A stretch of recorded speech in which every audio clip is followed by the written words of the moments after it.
everyone, it's Melanie of Art Studio 320, and this week I have a 5-drawer dresser that was sold in 1948, so that puts it right in the mid-century modern era. It's moldy, it has some veneer that has chipped off of it, but it has potential to be a beautiful piece, so stick around.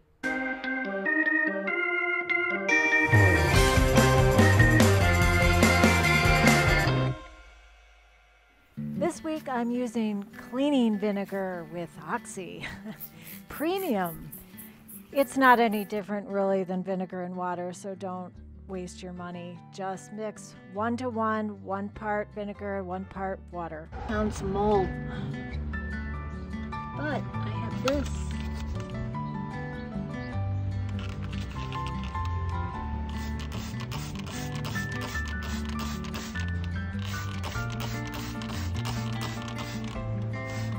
All the way back.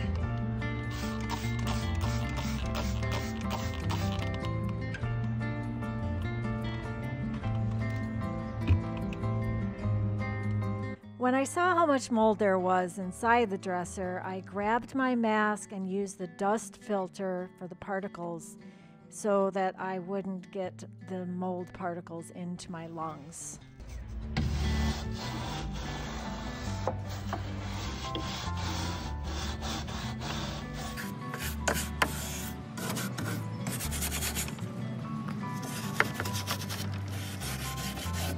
I pulled out the last one and check it out.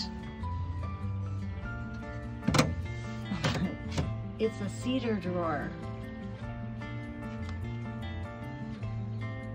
Wow. So cool.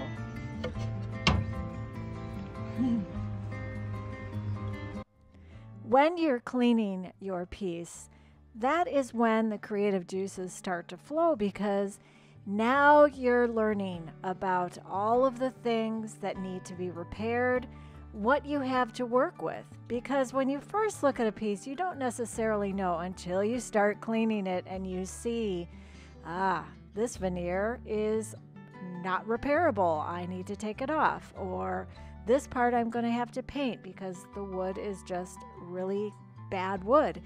You will get to understand what your piece needs.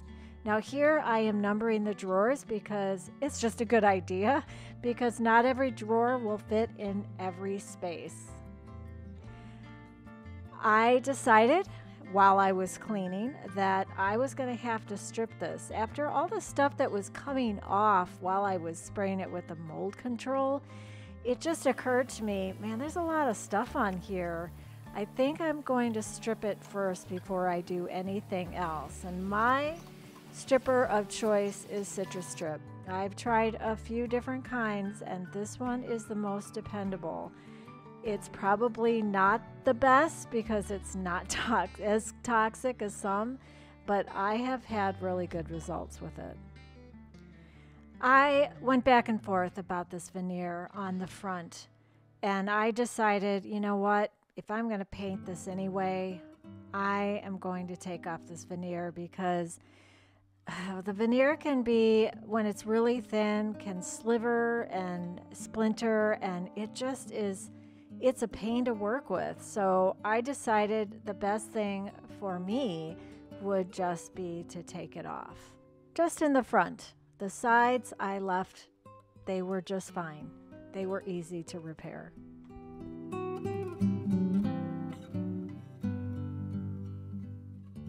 Now after taking the veneer off, there was kind of a rippled effect to the wood. So I needed to sand that down pretty well. You'll see me sand that quite a bit after I get all the veneer off of there. And then of course the top was in pretty good shape, but there was a spot, it just felt like maybe I should just paint the top. Same thing, some of the veneer was splintering and I didn't want that to be a problem later. And I kind of like a painted top sometimes. It's just, you put a lot of stuff on there and you want it to be solid. My wood filler of choice is Plastic Wood X. It is pink and then turns kind of a natural color when it's dry, but that's not why I like it. I just like it because it's easy to work with, it's easy to sand, and although it's toxic, most of them are, so you just have to be prepared. Make sure you wear a mask when you're sanding it back off. You don't want to breathe that stuff. When you're dealing with a veneer, you want to sand with a higher grit, like a 120, because you have a little bit more control that way.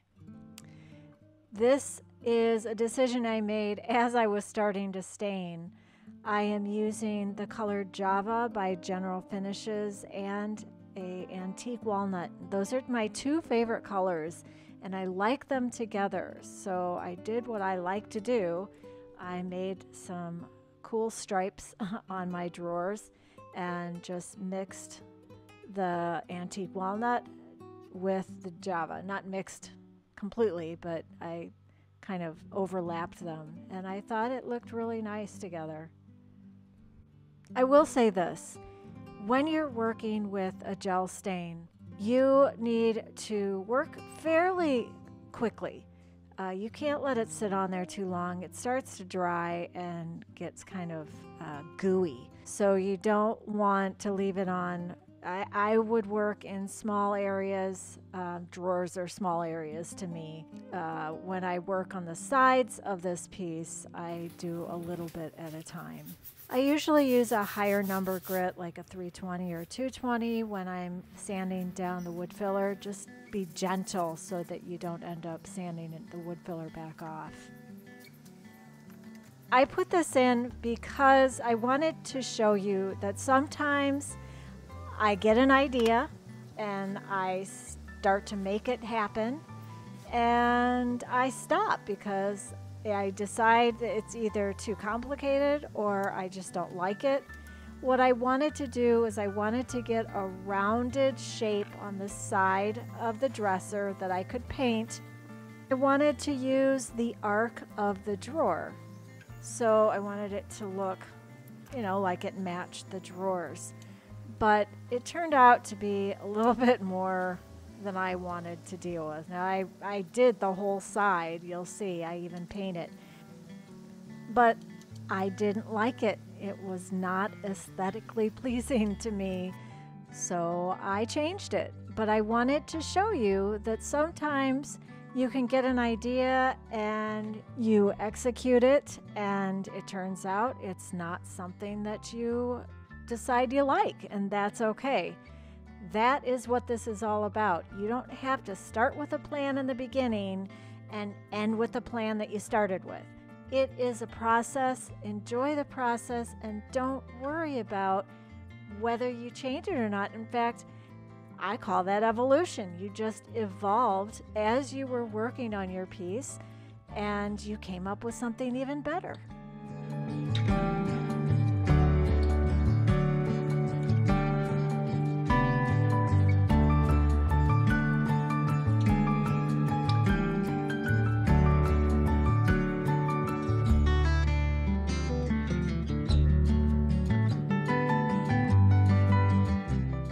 I'm using a custom color here that I created out of two colors, blue pine and midnight blue. Both of those colors are from Fusion Mineral Paint.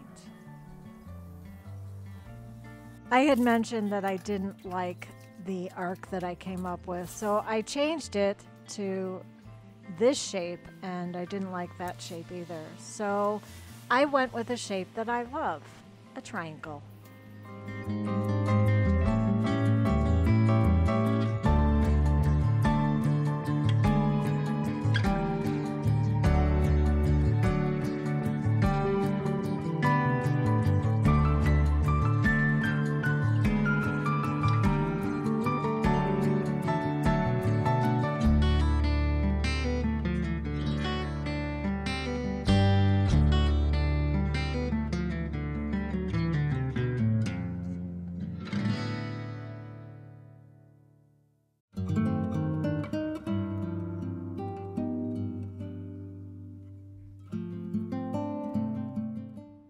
I mentioned earlier too that there were ridges in this wood where I took the veneer off. So I needed to get in there with my orbital sander and sand that down as smooth as I could get it so that I could paint it and it would look nice.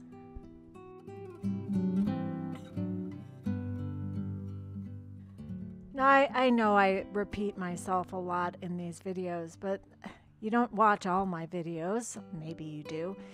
But one of the things that I want to reiterate is wood filler is a process. So even after you paint something, that's when you really get to see what it's going to look like, obviously. And with some areas, especially if it's an area where there's no veneer left, you're having to fill in a big space. So it takes layers. So instead of trying to fill it all in at once, it's better to fill it in, sand it down, fill it in again until you have it as flush as you can. Remember this, you want to paint first and then stain second. I am putting the tape over my painted area. However, if I do get some stain on that paint, I can use some mineral spirits to clean it off. As long as it's the same day or even the second day, you usually can get it off. Now this dresser didn't have hardware when I got it. It has little grooves under the drawers that you can pull the drawers out with, but I decided I wanted hardware. I used a combination of sunlit brass and champagne mist, those two spray paint colors, to get the finish that I wanted.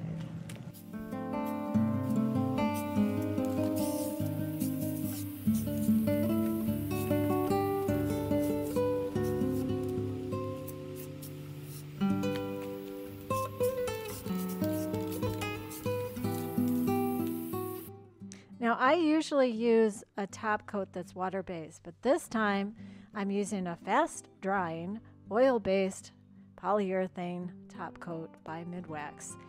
And the difference is you have a longer drying time, but you can go ahead and put the oil-based top coat over your oil-based stain the same day, as long as the stain is dry. Measure twice, cut once, or drill once. These drawers didn't have any holes. I was adding hardware to something that hadn't had hardware. So your goal here is you want all of that hardware on each drawer to line up with the drawer before. Now all of these drawers are different widths. They are the same length, but they are definitely different widths. So you need to make sure you find the center, and if you have a drop pull, you're going to have to move that drop pull up a little so that when it drops down, it is then centered. So you need to think about that as well. So I'm measuring how far over I want them. In this case, I wanted them 6 inches over. That's sort of an aesthetic thing, whatever looks good to you. And then you need to find the center the other way.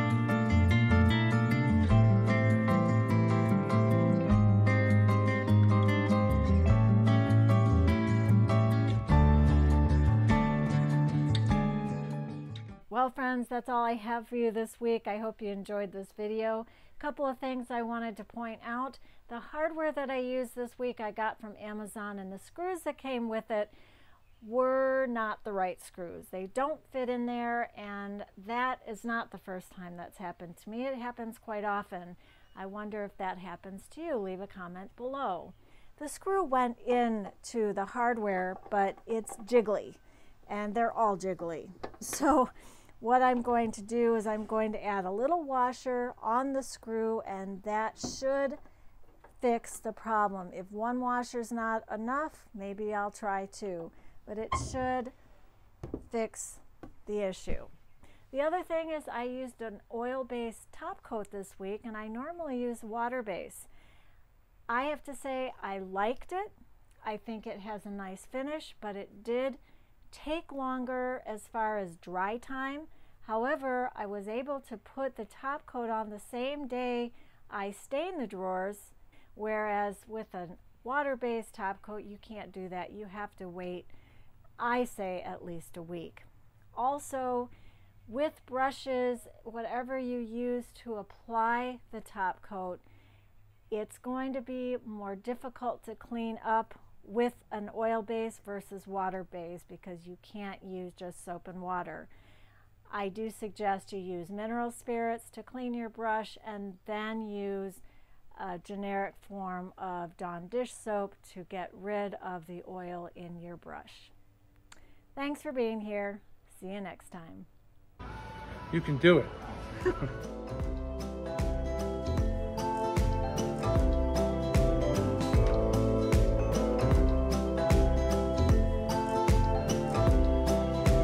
Whispers in the morning, whispers wakes me up. I can hear your words, dear, whispers that you're mine.